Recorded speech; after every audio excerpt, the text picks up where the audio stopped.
Hello friends, welcome back to my YouTube channel study 01। और आज हम लोग क्लास 12 मैट्रिसेस का बेसिक देखेंगे। और ये हम लोग का पार्ट थर्ड वीडियो है। इससे पहले हम लोगों ने पार्ट 1 और पार्ट 2 को कवर कर लिए हैं। तो जैसे कि पार्ट 2 में हम लोगों ने टाइप्स ऑफ मैट्रिसेस के 4 टाइप कवर किए थे: column matrix, row matrix, rectangular matrix and square matrix. और इसमें जो हम लोग कवर करने वाले हैं diagonal matrix, scalar matrix, identity matrix and zero matrix. तो चलिए शुरू करते हैं। Diagonal matrix.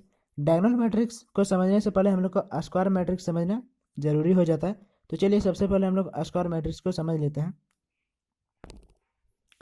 तो स्क्वायर मैट्रिक्स में हम लोग को क्या कहता है कि the matrix in which the number of row is equal to number of column, यानी कि वैसे मैट्रिक्स जिसमें नंबर ऑफ रो बराबर होते हैं नंबर ऑफ कॉलम के,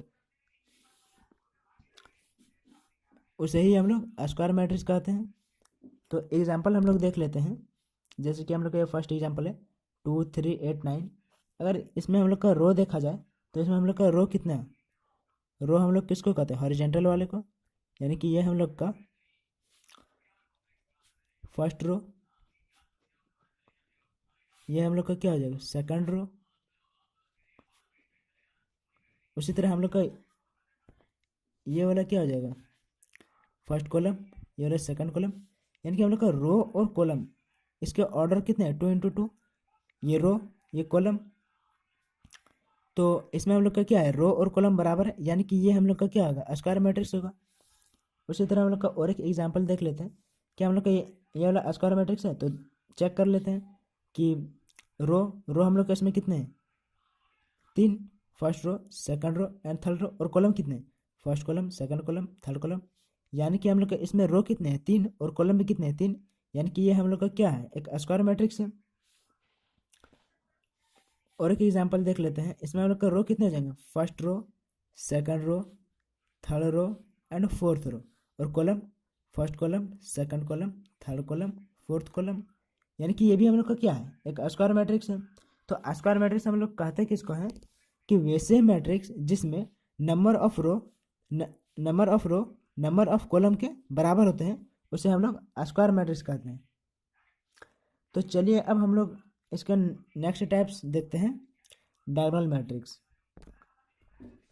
डायगोनल मैट्रिक्स हम लोग का क्या होता है कि the square matrix in which all non diagonal element are zero is called diagonal matrix.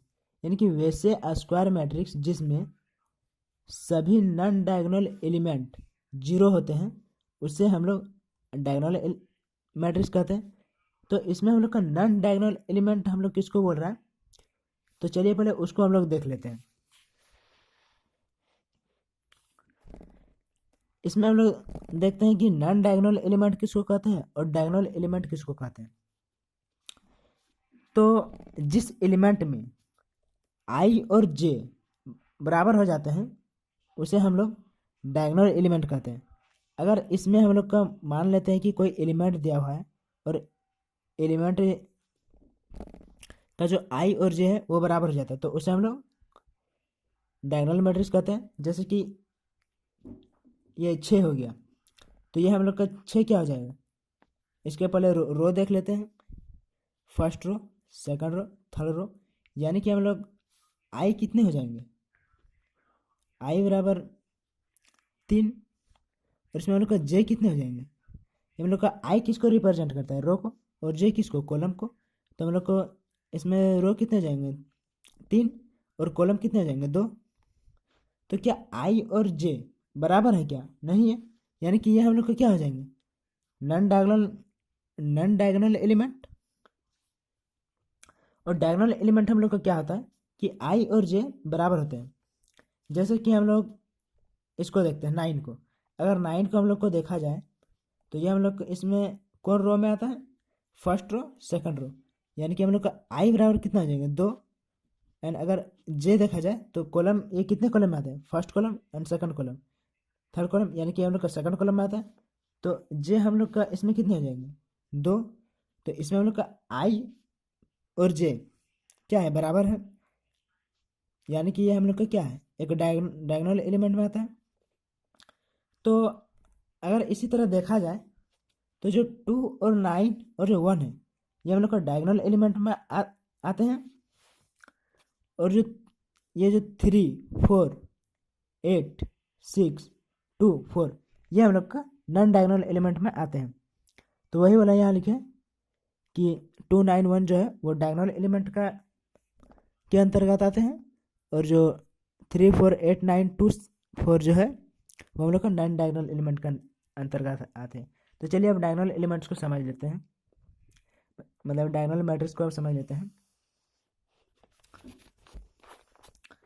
Diagonal matrix वैसे स्क्वायर मैट्रिक्स जिसमें सभी नॉन डायगोनल एलिमेंट R0 होते हैं।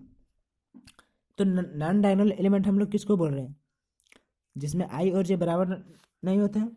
तो इसमें अगर देखा जाए तो इसमें हम लोग का आई कितने होंगे, फर्स्ट, और जे कितने हो जाएंगे, सेकंड।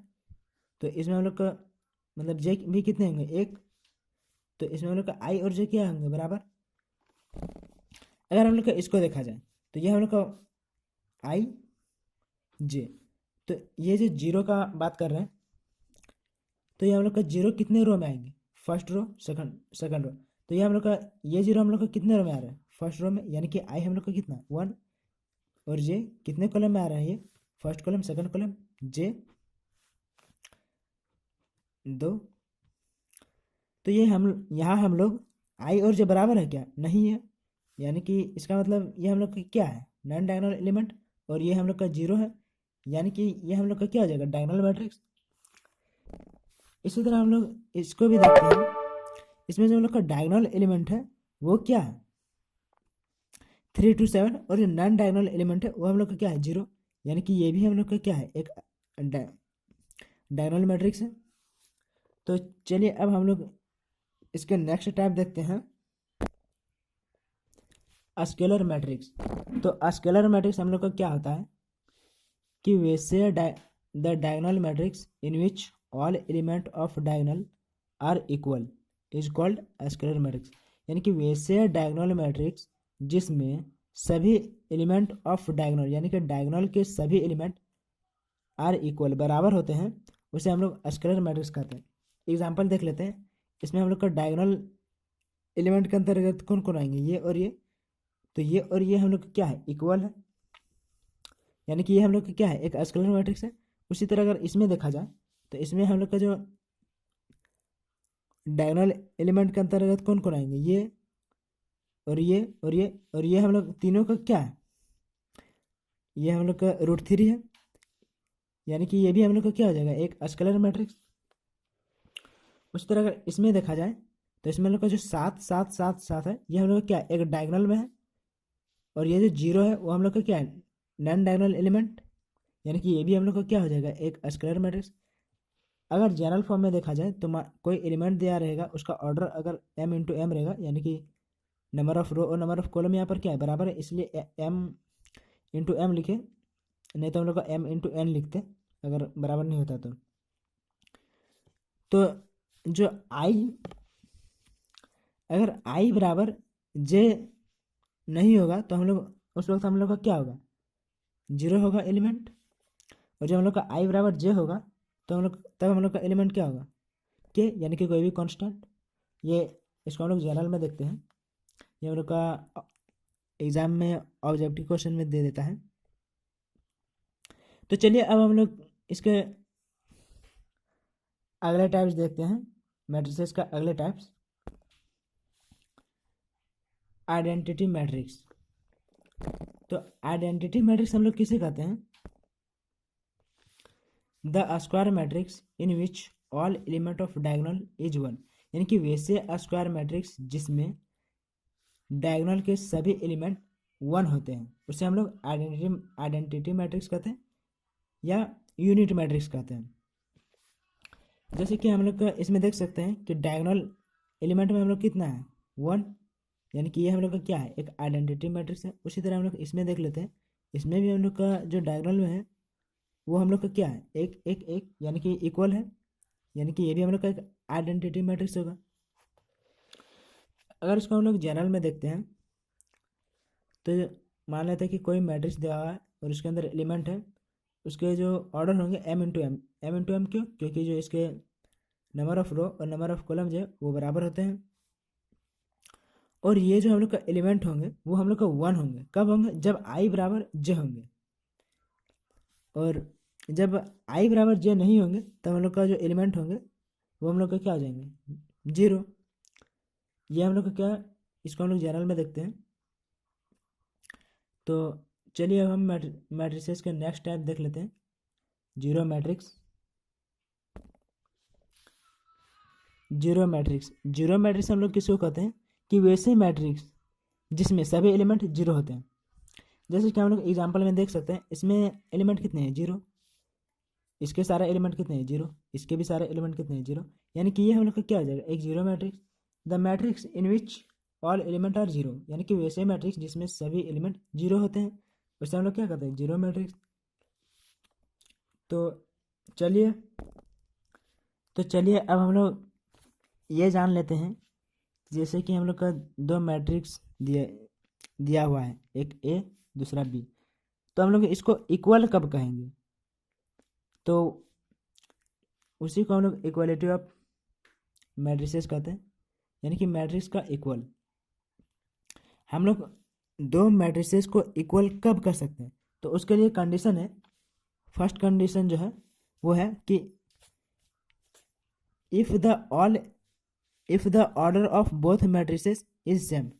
यानी कि हम लोग तब कहेंगे जब दोनों मैट्रिसेस का जो ऑर्डर होगा वो हम लोग का सेम होगा, होगा या सेम होते हैं। तो जैसे कि हम लोग एग्जाम्पल में देख सकते हैं, इसका अगर ऑर्डर देखा जाए तो ऑर्डर का फॉर्मूला क्या होता है? Number of row into number of column. तो इसमें नंबर ऑफ रो कितने हैं? फर्स्ट रो सेकंड रो, दो रो। नंबर ऑफ कॉलम कितने हैं? फर्स्ट कॉलम सेकंड कॉलम, दो। और उसी तरह अगर अगर हम लोग इसको देखते हैं तो ये हम लोग का रो कितने लेंगे? फर्स्ट रो सेकंड रो, यानी कि दो रो और दो कॉलम। तो हम लोग के इसके ऑर्डर और इसके ऑर्डर दोनों समान है, यानी कि इसमें जो हम लोग का ये जो फर्स्ट है, फर्स्ट कंडीशन, वो हम लोग को क्या है? इसमें हम लोग को सूट कर रहा है, यानी कि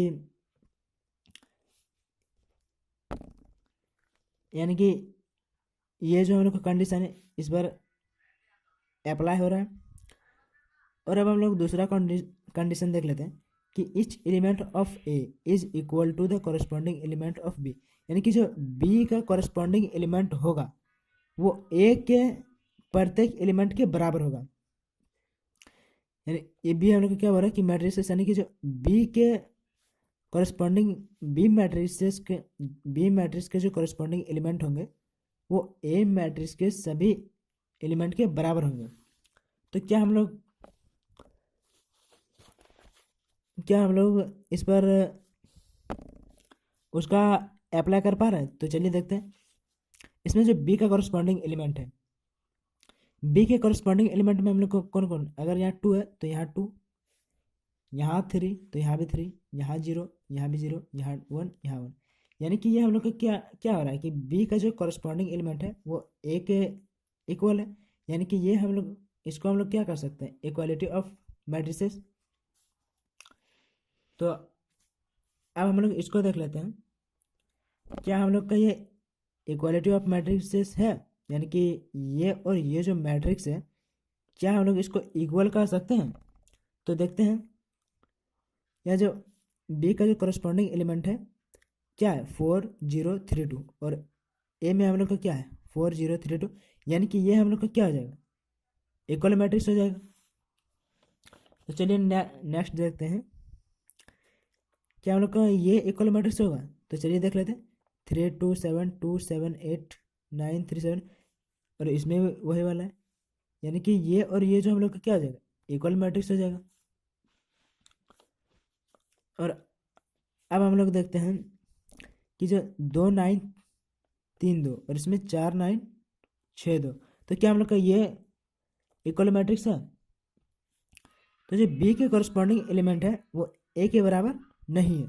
इसमें ऑर्डर तो समान है लेकिन जो करस्पॉन्डिंग एलिमेंट है बी का वो ए के बराबर नहीं है।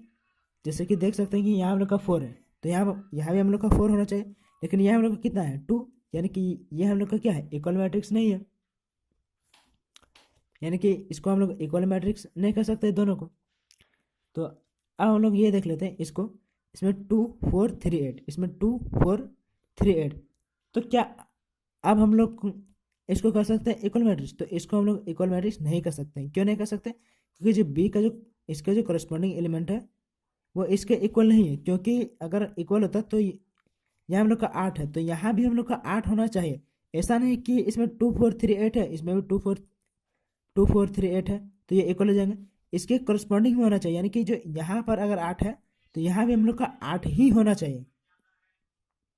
यहाँ अगर 3 है तो यहाँ भी हम लोग का 3 ही होना चाहिए, यानी कि ये भी हम लोग का क्या हो जाएगा इक्वालिटी ऑफ मैट्रिसेस नहीं है, यानी कि ये और ये मैट्रिक्स हम लोग का इक्वल नहीं है। तो चलिए अब हम लोग एक क्वेश्चन कर लेते हैं इसके ऊपर।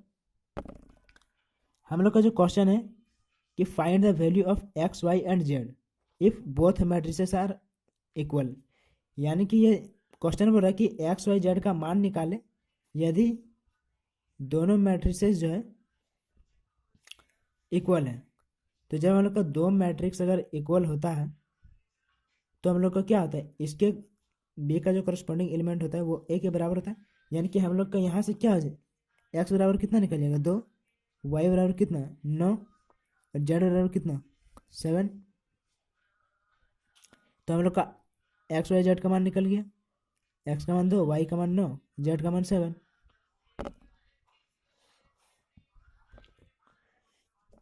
जेड का मान यहाँ कितना निकला 7।